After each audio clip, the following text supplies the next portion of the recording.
I don't get it. How do you talk to an elderly person? A low voice thundered, causing the entire line to fall silent. Richard Thornton, the bank manager, turned slowly, his thin smile instantly fading from his face. In front of him stood a man in a black t-shirt, jeans, and a baseball cap. At first glance, an ordinary customer, but there was something about him that made everyone present sit up straighter. "And who are you exactly to tell us how to work with clients?" Richard said haughtily, crossing his arms over his chest. The man took a few steps forward and slowly removed his baseball cap. A wave of astonished gasps swept through the room. "Vin Diesel," someone in line whispered. "Yes, that same Vin Diesel," the Hollywood actor replied with a grin, looking intently into the bank clerk's eyes. "But who I am is not important right now. What is important is why you treat this woman like she is worthless. The most interesting part is coming. Stay with us to find out how it all ends. In the meantime, like and subscribe to the channel so you don't lose it." Some stories begin in the most ordinary places, on the most ordinary day, but end in a way that reveals the true nature of man. That's what happened one cloudy New York morning at the American Trust Bank branch on Madison Avenue. The bank was packed that day. Long lines stretched from the tills to the entrance. Customers shifted impatiently from one foot to the other, glanced at their watches and whispered their dissatisfaction. The air in the room was heavy, filled with tension, and employees rushed back and forth, trying to cope with the chaos. Behind one of the counters sat Jessica Morgan, a young bank employee with tired eyes and an impatient expression. She typed quickly on the keyboard, occasionally glancing up at the customers. Jessica had worked at the bank long enough to know which customers were important and which were not, and she had already decided that the older woman standing before her did not deserve any special attention.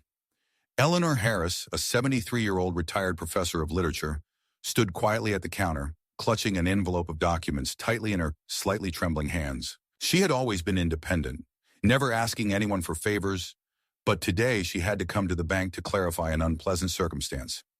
Eleanor noticed unexpected fees debited from her account. The amounts were small, but for a person living on a modest pension, every dollar counted. Taking a deep breath, she took a step forward, trying to speak confidently. "Good afternoon," Eleanor began politely. "It seems there was an error in my bill. I was charged fees I was not informed about." Jessica barely raised her head, her fingers continuing to tap away at the keyboard. "These are standard account maintenance fees," she replied indifferently. Eleanor hesitated, holding out her receipt. "But I've had this account for many years and I've never had such fees." Jessica sighed dramatically, finally looking at Eleanor with obvious irritation. She snatched the envelope from the older woman's hands, casually leafed through the papers, and then roughly shoved them back. "It's in the fine print of your contract. If you haven't read it, it's not our problem," she snapped. Eleanor blinked, taken aback by this attitude. "I just wanted—" Jessica rolled her eyes so dramatically that several people in line chuckled quietly. Eleanor felt her cheeks burn with humiliation.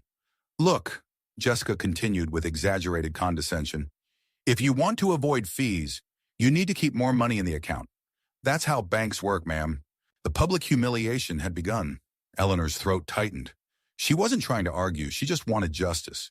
She had been a loyal customer of this bank for decades, but she looked around and noticed that no one wanted to meet her gaze. The same strangers who had been loudly complaining about the long lines a minute ago were suddenly indifferent to her problem. "I just want to understand what happened," she said, her voice quieter but still hopeful. At that moment, Richard Thornton, the branch manager, walked up to the counter. He watched the exchange from the sidelines, arms crossed over his chest, as if deciding whether this situation was worth his time. Richard was a man who believed that time was money, and in his opinion, Eleanor Harris was worth neither. He cleared his throat and looked down at her with a tight smile. "What's the problem here?" Richard asked, though his tone made it clear he wasn't interested in the answer. Jessica immediately straightened up, as if reporting to her superiors. "No, Mr. Thornton, the client simply does not understand our rules." Richard turned to Eleanor, his polite smile never reaching her eyes. "Ma'am, we have standard fees. If you can't maintain a minimum balance, there's nothing we can do." Eleanor straightened her shoulders, gathering all her dignity. "I've always kept the account in good standing," she said firmly. "These fees have only just started popping up. All I'm asking is for someone to check them." Richard gave a short, mocking laugh. "What's in the system is in the system, ma'am. We don't review automatic write-offs." The final blow came when Richard leaned slightly over the counter and in a voice loud enough for the entire bank to hear, said, "If you can't afford these fees, this may not be the bank for you." A sharp silence filled the room. Eleanor swallowed the lump in her throat, her fingers tightening around the envelope. She had never felt so small and vulnerable, and then a deep, confident voice cut through the air. "Why are you talking to her in that tone?" The entire bank fell silent, heads turned toward the entrance. There stood a man in a black t-shirt, jeans, and a baseball cap. At first glance, he seemed like an ordinary customer, but there was something about his posture, his voice, his presence that made people sit up straighter. Richard turned slowly, irritation showing on his face. "Who are you to tell us how to work with clients?" The man took a few steps forward, removing his baseball cap. The sighs were instantaneous. "Vin Diesel." Yes, that Vin Diesel. The Fast and the Furious star, the action legend, the man who played some of the coolest, most fearless characters on screen. And now he was standing in the middle of a bank, staring at Richard Thornton. Richard's confident stance wavered. "Mr. Diesel, Vin raised his hand, cutting him off. His voice was calm but firm. "It doesn't matter who I am," he said. "What matters is why you treat this woman like this." Eleanor turned to Vin, her eyes wide with disbelief. Richard cleared his throat, trying to regain control of the situation. "Sir, it's none of your business. We have rules and this lady doesn't meet the requirements." Vin tilted his head slightly, his expression unreadable. Then with a slow, knowing smile, he asked, "Rules or an excuse to humiliate a person who is simply asking for justice?" Several customers murmured agreement. Jessica, who had seemed so confident earlier, now glanced nervously at Richard, waiting for him to resolve this situation. Vin turned to Eleanor, his voice softening. "Ma'am, what exactly is the problem? Can you show me what's going on?" Eleanor paused for a moment before handing the envelope to Vin. He took it carefully, scanning the papers. After a few seconds, he looked up at Richard, his expression unchanged. "This is a mistake," Vin said bluntly. "These committees should not be here. You are going to fix it." Richard opened his mouth, but Vin raised his hand again, stopping him. "If it's a mistake, you'll fix it," Vin continued, his voice remaining level. "And if it's not," his voice dropped slightly, becoming even more controlled, "then it's going to be a much bigger problem for you." Richard's face went pale. Jessica twitched nervously. The tension in the room was so thick you could cut it with a knife. Richard shifted from foot to foot, glancing at Jessica, as if silently asking for her help. But Jessica had no answers. Vin crossed his arms over his chest, standing his ground, waiting for an answer. And for the first time all day, Richard Thornton looked genuinely afraid. Richard Thornton shifted uncomfortably under Vin Diesel's unwavering gaze. The bank manager had spent years perfecting the art of turning away clients like Eleanor Harris, people he thought were too old or too poor to matter. But he had never expected a man like Vin Diesel to step in and challenge him. The entire room's attention was now focused on him.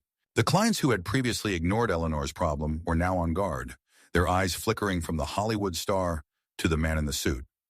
Vin's voice was even, controlled. "It's not about rules, it's about respect."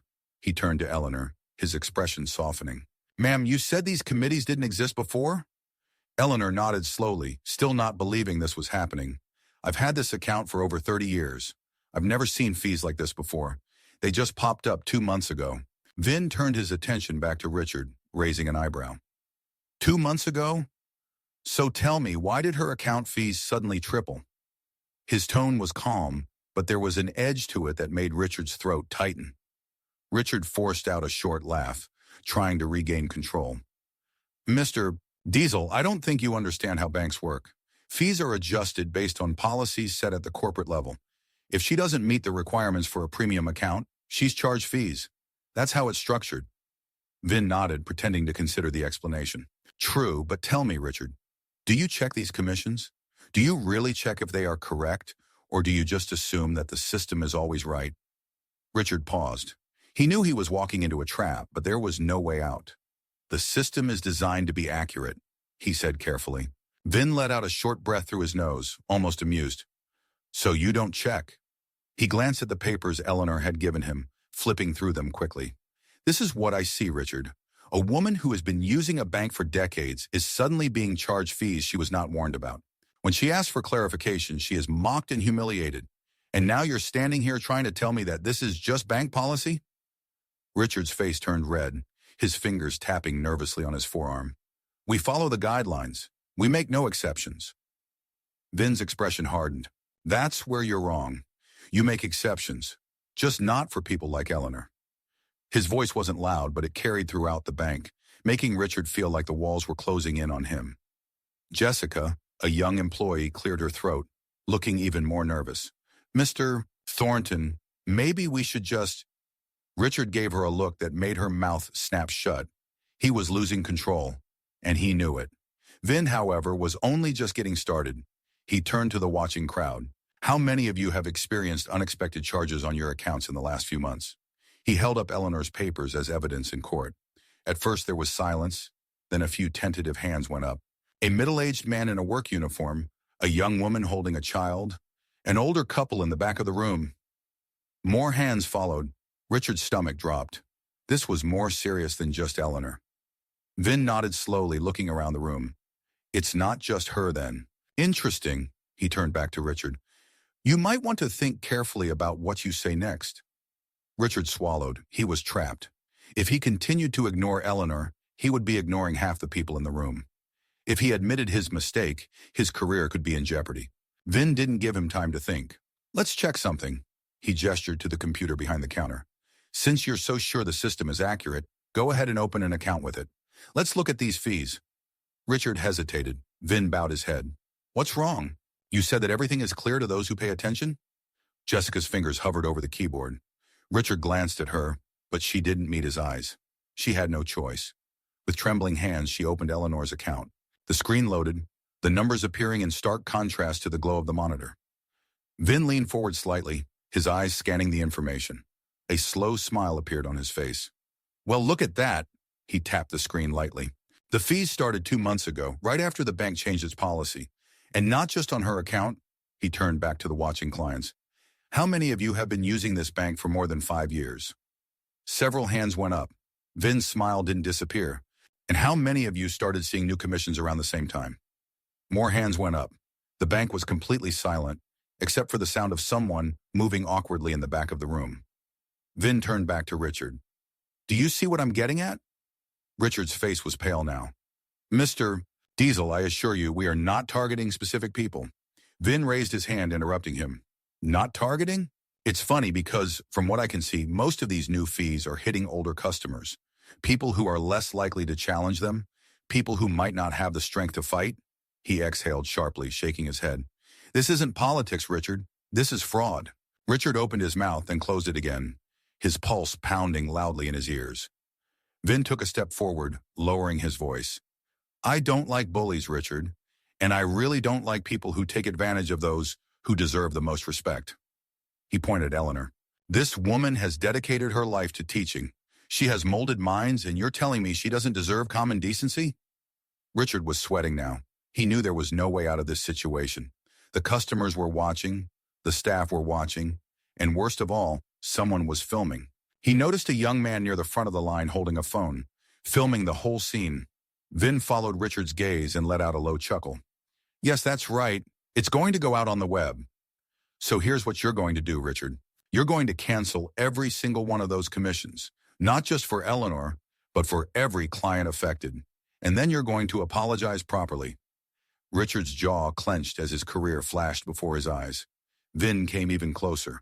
And if not, he left the question hanging in the air before shaking his head. Well, let's just say I'd be very interested to see how the corporation reacts when they find out their branch manager has made headlines for cheating elderly customers. Richard let out a shaky breath, his shoulders slumping. Fix it, he muttered to Jessica. Jessica wasted no time, her fingers flying across the keyboard, canceling each fee. The tension in the bank began to shift, the nervous whispers turning to quiet approval. Vin watched the numbers change on the screen. He turned back to Eleanor, offering her a small nod. That's better. Richard's face was one of pure defeat, but Vin wasn't finished yet. And now, he said, crossing his arms, let us hear this apology. Richard clenched his jaw. He swallowed hard. Mrs. Harris, I apologize for the misunderstanding. Vin raised an eyebrow. Richard sighed. I apologize for the way you were treated. It was unacceptable. Eleanor said nothing for a moment, then nodded slowly. Thank you. Vin looked back, making sure everyone had seen it. Was it that hard? He smiled slightly, turning to the customers. Let this be a lesson. Speak up, stand your ground, and don't let anyone make you feel like you don't matter. And for the first time all day, the room was filled with something other than tension. It was filled with quiet admiration. And just like in a movie, Vin Diesel turned around, put his baseball cap back on, and walked out of the bank. But the story wasn't over yet. The video would go viral, and the fallout for Richard Thornton was just beginning. The moment Vin Diesel walked out of the bank, the atmosphere inside changed. Customers who had initially remained passive were now exchanging approving murmurs, while the employees behind the counter, including Jessica Morgan, were trying to process what had happened. Richard Thornton, the once confident bank manager, stood frozen, his face pale, his hands clenched tightly at his sides. He was out of control, and he knew it. Worse, the young man at the front of the line was still filming. Richard's heart was pounding as he turned to Jessica. "Stop this immediately," he hissed. Jessica hesitated, looking between him and the computer screen, which still displayed the canceled commissions. "Mr. Thornton, Richard clenched his jaw. Right now, but it was too late. The young man who had been filming all this, and who had remained silent until now, raised his voice. "It's already uploaded, buddy. You can't erase it." Richard's stomach clenched. A few seconds ago, he had been in complete control, dismissing Eleanor Harris as just another old woman who wouldn't fight back. Now his name and face were about to be plastered all over the internet. Eleanor, standing next to the counter, watched the scene unfold with a quiet but growing sense of satisfaction. For the first time since she'd walked through the doors of the bank, she didn't feel small and insignificant. She'd dedicated her entire life to teaching her students to stand up for what was right, but she'd never imagined that someone like Vin Diesel would step in and remind her of that lesson when she needed it most. The young man with the phone grinned. "Dude, this is going to blow up the internet. People are going to love seeing you put in your place." Richard's pulse thundered in his ears. He grabbed his jacket and turned sharply, heading straight for his office. He needed damage control, and fast. But before he could disappear behind the door of his office, Jessica spoke, her voice hesitant but clear. "Mr. Thornton, I think we should report this." Richard froze. Jessica continued. "We should never have charged these fees. If the corporation sees this..." Richard turned around, his face now bright red. "You think the corporation is going to back some old woman against me?" He laughed bitterly, though the nervous note in his voice gave him away. "I've been running this branch for 8 years. They'd never..." A notification chime interrupted him, then another and another. Phones throughout the bank began ringing, customers checking their screens. Eleanor looked at the young man still holding the phone, puzzled. He smirked. "I told you so. The video is already spreading." Richard grabbed his phone from his pocket and almost dropped it when he saw the screen. The video was online, hundreds of reposts already, comments pouring in. His name, his bank, his behavior, all captured in 4K quality, now released into the world. "No!" he blurted out. The customers in the lobby, now emboldened, were no longer whispering. Some were murmuring agreement, others were giggling, and some were openly shaking their heads in disgust at Richard. He could feel the shift, the change in the power dynamics. A moment ago, Eleanor had been looking down, ashamed. Now it was him. Then the phone rang. Jessica looked at the caller ID. Her eyes widened. "It's a corporation." Richard snatched the phone from her hand. He straightened up, clearing his throat before pressing the device to his ear. "Yes, this is Richard Thornton." The voice on the other end was harsh and cold. "Mr. Thornton, we need to talk, immediately." Richard turned on his heel and stormed into his office, slamming the door behind him. Outside, the bank was strangely quiet. The tension was still there, but it was different. An expectant silence, like the moment after a storm when the damage is being assessed. Eleanor exhaled deeply, suddenly realizing how tired she was. It was all over. She glanced around at the other customers, noticing that many of them were still holding their phones, still whispering about what had happened. Jessica turned to face her, her posture less rigid than before. "Mrs. Harris, I just want to say that I'm sorry, the way I spoke to you earlier." Eleanor looked at her carefully, then nodded. "I appreciate it." Jessica hesitated, then added, "And I'm very sorry that you had to come here to fight for what should have already been yours." This, Eleanor knew, was a genuine apology. The bank doors opened, and for a moment, silence fell over the room. Everyone instinctively turned toward the entrance, almost as if they expected Vin Diesel to come back and finish what he had started. But it was just another customer, a woman with 2 children, looking as exhausted as any working mother on a Friday afternoon. Eleanor smiled to herself. Vin Diesel didn't need to come back. He'd already done what he came for. A few days later, the full impact of that afternoon hit like an earthquake. Video of the confrontation went viral faster than anyone could have predicted. News outlets picked it up, social media exploded, and within 24 hours, American Trust Bank headquarters issued a formal statement announcing an internal investigation into the branch's practices. By the end of the week, Richard Thornton had been suspended. The corporation cited failure to uphold company values and numerous customer complaints that had suddenly gained traction after the viral video. Jessica was placed under surveillance, but ultimately kept her job after testifying against Richard, admitting that she had been pressured to follow unethical instructions. Most importantly, every customer who suffered from unnecessary fees was given a full refund. Eleanor watched all this unfold from the comfort of her home. She never imagined that a trip to the bank would turn into something so significant. But as she sat at her kitchen table, sipping tea and reading the latest headlines about Richard's sacking, she couldn't help but feel a quiet sense of victory. And then one morning, an envelope arrived in the mail. It wasn't from a bank, it was from a movie studio in Los Angeles. Inside was a single handwritten note. Mrs. Harris, you didn't need me to stand up for you. You already had the power. You just needed someone to remind you of it. I hope this makes you smile. Vin. Enclosed in the envelope was a signed Fast and Furious poster and a personalized invitation to one of Vin Diesel's upcoming film premieres. Eleanor laughed, shaking her head in disbelief. She carefully placed the note down, her fingers gently tracing the signature. For the first time in a long time, she felt noticed. She felt valuable. She felt invincible. She stood up, stretched, and walked to the front door, feeling lighter than she had in years. The world wasn't perfect, but she knew now that when you fought for what was right, sometimes the right people showed up to fight with you. Eleanor, I can't believe it. It's really you, the young woman exclaimed, stopping Eleanor on the street outside her home the next morning. It had only been a week since the incident at the bank, but Eleanor had already gotten used to being recognized. The video had racked up millions of views, and her face was flashing across every major news program. Yes, it's me, she smiled softly, a little embarrassed by the sudden attention. You are so brave, the woman continued enthusiastically. Thanks to you, my grandmother checked her bank account and discovered the same hidden fees. The bank returned all her money. Eleanor felt a warm wave of satisfaction. She had never sought fame, but knowing that her story had helped others filled her with deep meaning. What are you going to do now? The woman asked, taking out her phone. Can I take a picture with you? Eleanor agreed to the photo, still not used to such attention. What would she do now? The question had been ringing in her head for the past week. When she got home, she found another envelope in her mailbox. This time it was from a major national network, inviting her to appear on its morning show to tell her story. We want America to hear your story firsthand, the letter said. Your experience resonates with millions of older Americans who face similar discrimination every day. Eleanor sat in her favorite chair thinking. All these years of teaching, she had inspired her students to use their voices, to fight for justice. Perhaps now it was her time to do the same, but on a much bigger stage. The next morning, she sat in the dressing room of a national television station in New York, while a stylist put the finishing touches on her hair. 5 minutes until airtime, Mrs.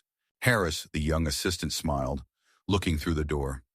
Eleanor took a deep breath, gathering her thoughts. Who would have thought that at 73 she would begin a new chapter in her life? Mrs. Harris, the assistant continued, her eyes suddenly wide with excitement. There's someone there to see you before you go on air, a special guest. The door opened wider and Vin Diesel walked into the room with the same calm confidence she had seen in the bank, but now with a warm smile. Mr. Diesel, Eleanor breathed, rising to meet him. I didn't expect... Please call me Vin. His deep voice was filled with genuine warmth. I couldn't miss this. You inspire people, Eleanor, including me. He extended his hand to her. They asked me to join the interview if you don't mind. But this is your moment. It's up to you. Eleanor felt a lump in her throat, fighting the sudden emotion. This man, this famous actor, treated her with a genuine respect she had not felt in years. I would be glad, she said, taking his hand, but only if you agree to one condition. Vin raised an eyebrow, intrigued. After this interview, Eleanor continued with a determination she hadn't felt in years. I want you to help me launch a campaign against age discrimination in financial institutions. Too many older people are victims of such practices, and most of them don't have a Hollywood star to stand up for them. Vin's face broke into a wide smile. Mrs. Harris, you have just offered me a role I cannot refuse. 30 seconds until airtime, the voice announced from the speakers. Eleanor and Vin exchanged determined glances, ready to step onto the stage together. This was not the end of the story. It was the beginning of a new movement. As they walked into the studio to the bright lights and applause, Eleanor realized she no longer felt afraid or unsure. She felt the power of her voice and the power of her truth. And so the Ageless Respect campaign began, said late-night talk show host Melissa Clark, looking straight into the camera. The story of an older woman who dared to stand up to the banking system with the support of a Hollywood star turned into a national movement. On the screen behind her, footage of Eleanor and Vin Diesel testifying before Congress just 3 months after the bank incident appeared. The video showed Eleanor with a stately calm and dignity telling her story to the House Financial Services Committee. I'm not just here for myself, Eleanor said on the tape, her voice firm and clear. I'm speaking for the millions of older Americans whose voices are systematically ignored. We earned our money, we built this country, and we deserve respect, not exploitation. The camera returned to Melissa in the studio, where Eleanor and Vin sat across from her. Eleanor, when you walked into the bank that day, could you have imagined that a few months later you would be speaking before Congress and launching a national campaign?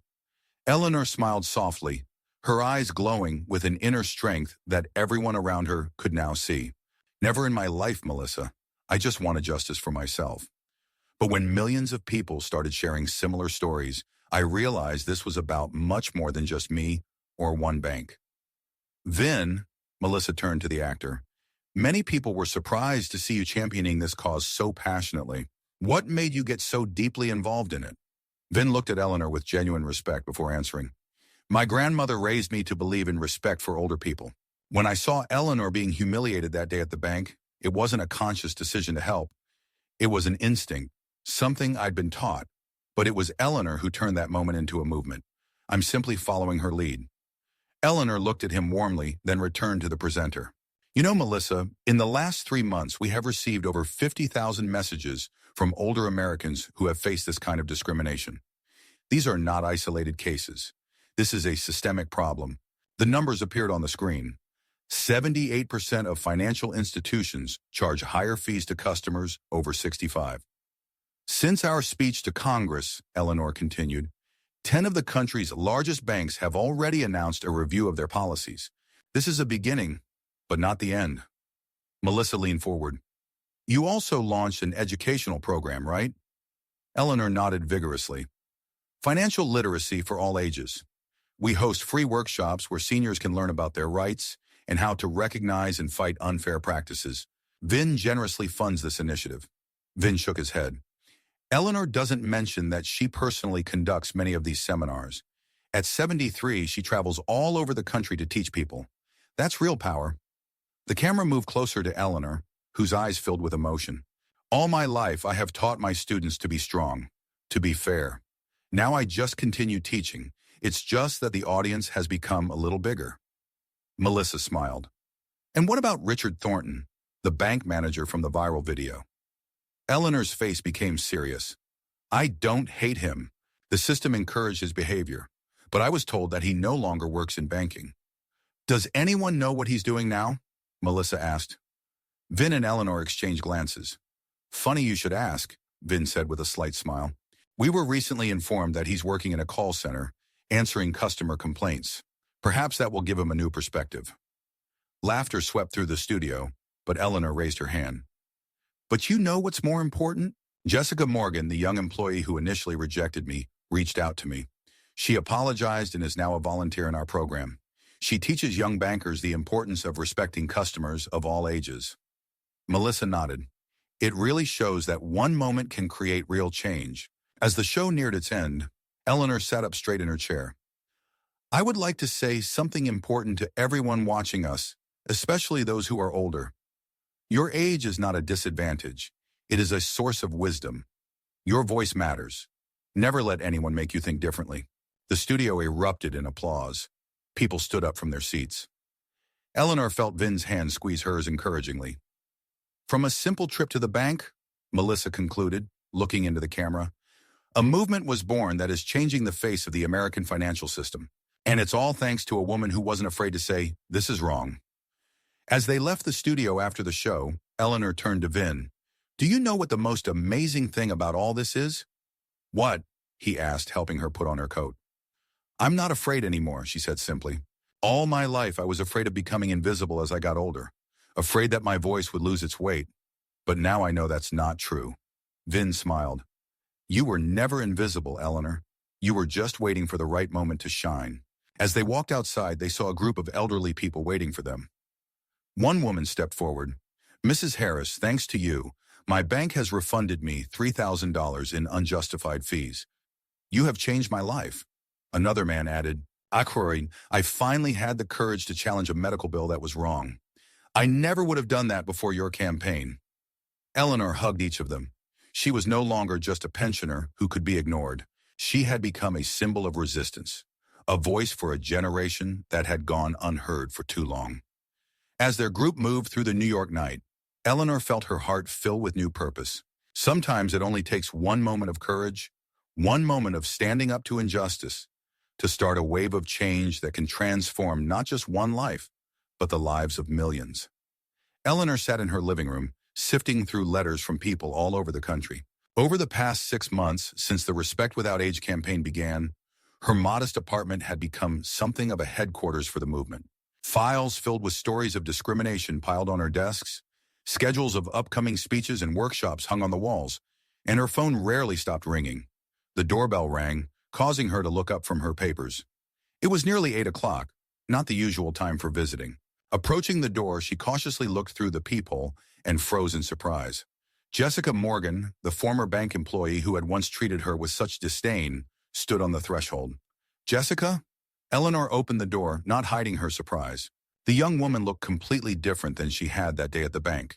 Instead of arrogant confidence, there was uncertainty in her eyes. She was holding a small folder in her hands. "Hello, Mrs. Harris," Jessica said quietly. "I realize my visit is unexpected. If you're busy, I can—" No, come in." Eleanor stepped aside, letting the guest in. Over the months, she had learned that sometimes the most important conversations begin unexpectedly. Jessica walked carefully into the apartment, her gaze sliding over the walls, which were covered with newspaper clippings about the campaign and photographs of Eleanor with famous politicians, human rights activists, and of course, Vin Diesel. "Tea?" Eleanor suggested, pointing to the sofa. "Yes, thank you." Jessica sat down on the edge, still clutching the folder tightly in her hands. As Eleanor made tea in the kitchen, she reflected on the strangeness of the situation. The last time she had seen Jessica in person was that very day at the bank. They had spoken on the phone a few times since Jessica had volunteered for the program, but they had always kept their distance. Returning with 2 cups of tea, Eleanor sat down opposite her guest. "So, what brings you here at this hour?" Jessica took a deep breath, as if gathering her strength. "I have something important to show you." She opened the folder and took out several sheets of paper. "These are internal bank documents dated a week before you came to us with your complaint." Eleanor frowned as she accepted the papers. "Where did you get them?" "I saved copies before I left," Jessica admitted. "I just now got up the courage to show them to you." Eleanor put on her glasses and began to read. The documents were an internal memo that clearly stated that the branch was to increase profits by 15% per quarter. Among the recommended actions was increasing fees for low-income customers with a low probability of challenging the changes. "Oh my God," Eleanor muttered, turning the pages. "It specifically says to target older customers." Jessica nodded, her eyes filling with tears. "I felt it was wrong, but I was afraid of losing my job. Richard said that these were orders from above, and we were simply following corporate policy." Eleanor looked at the young woman, no longer seeing her as an arrogant bank employee, but as someone caught in a system that rewarded unethical behavior. "Why did you decide to show this now?" she asked softly. Jessica swallowed. "Tomorrow the Senate committee is holding a hearing on age discrimination in the financial sector. I know you're speaking there. With these documents, you'll be able to prove that these are not isolated incidents, but a deliberate policy." Eleanor put the papers aside, her mind already calculating the consequences. Do you understand that you could face legal problems for disclosing inside information? Jessica nodded, her chin trembling but her gaze determined. I understand, but I can't stay silent any longer. Over the past months, working with your organization, I've seen how many people have been harmed. This is more important than my career. Eleanor put the papers down and stood up. She walked over to Jessica, sat down next to her on the sofa, and took her hand. You are very brave, do you know that? Me, Jessica smiled bitterly. I was a coward. I stood by and watched you being treated so horribly and did nothing. But you do now, Eleanor replied softly. Sometimes courage takes time. Eleanor's phone rang, interrupting their conversation. She apologized and answered. It was Vin.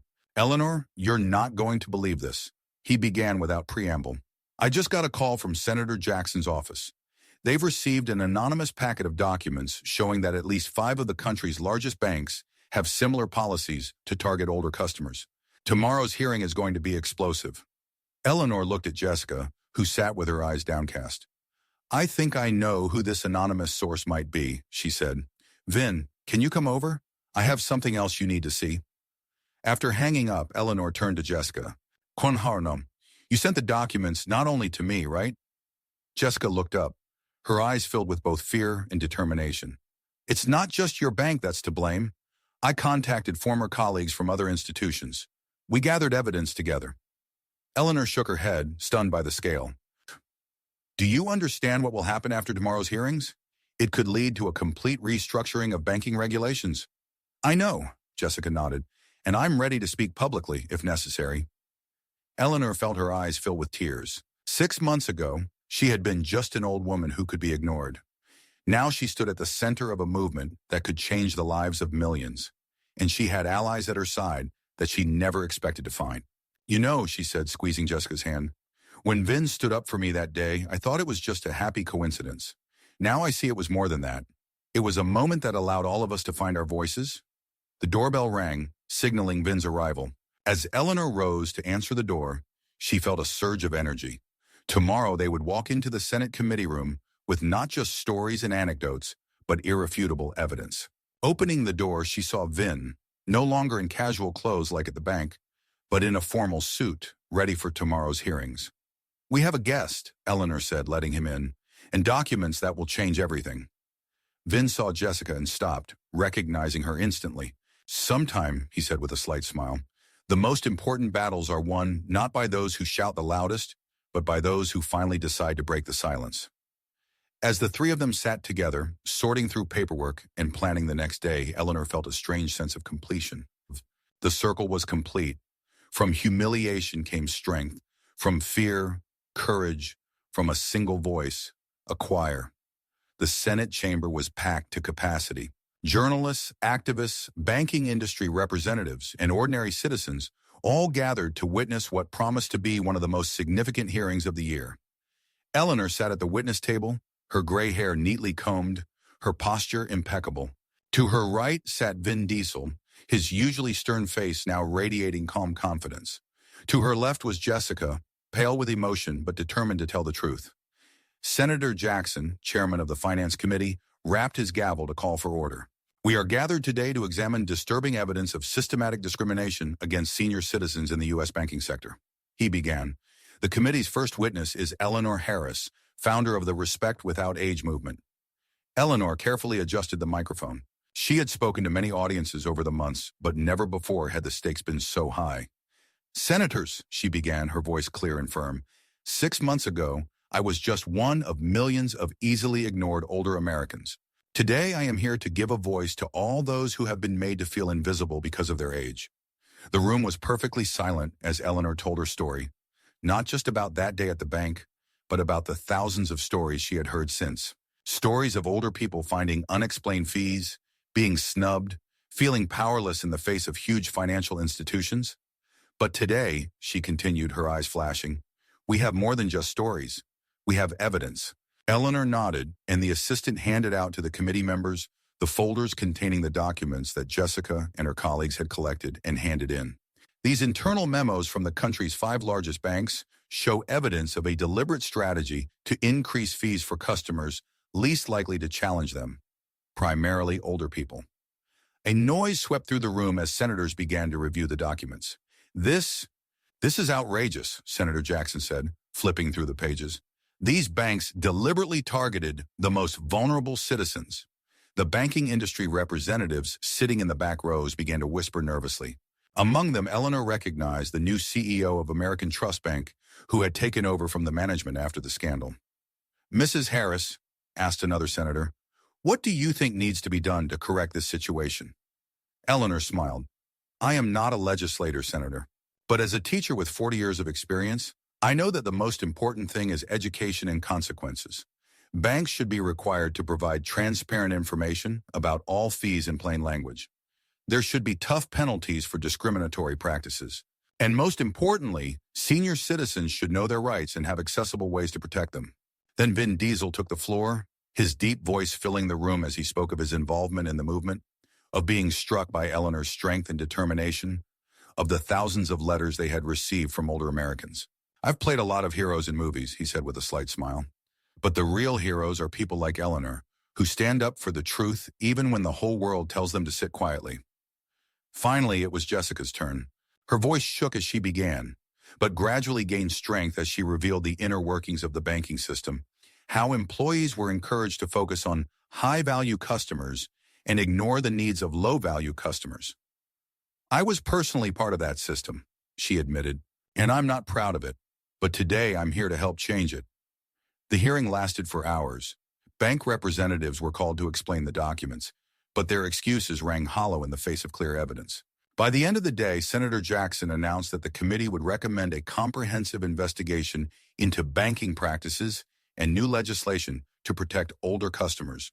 As Eleanor left the courtroom, she was surrounded by a crowd of elderly people, many of whom tearfully thanked her for being their voice. One woman, probably about 80 years old, pushed forward. All my life I've felt like I was becoming invisible as I got older, she said, squeezing Eleanor's hand tightly. You've given me back my visibility. You've given me back my voice. Vin stood next to Eleanor, his hand landing reassuringly on her shoulder. You changed the world, he said quietly.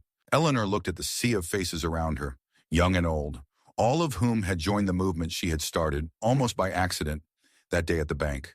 No, she said, her eyes shining. We all changed it, because someone finally heard one voice and decided it mattered. Walking out of the Senate office building into the bright lights of Washington, Eleanor Harris no longer felt like just one old woman facing a vast system. She was a force to be reckoned with, a reminder that sometimes the greatest power comes from those who have been ignored for too long. Taking Vin's arm on one side and Jessica's on the other, she walked down the steps ready for the next chapter of the fight, and for a world that was finally beginning to change.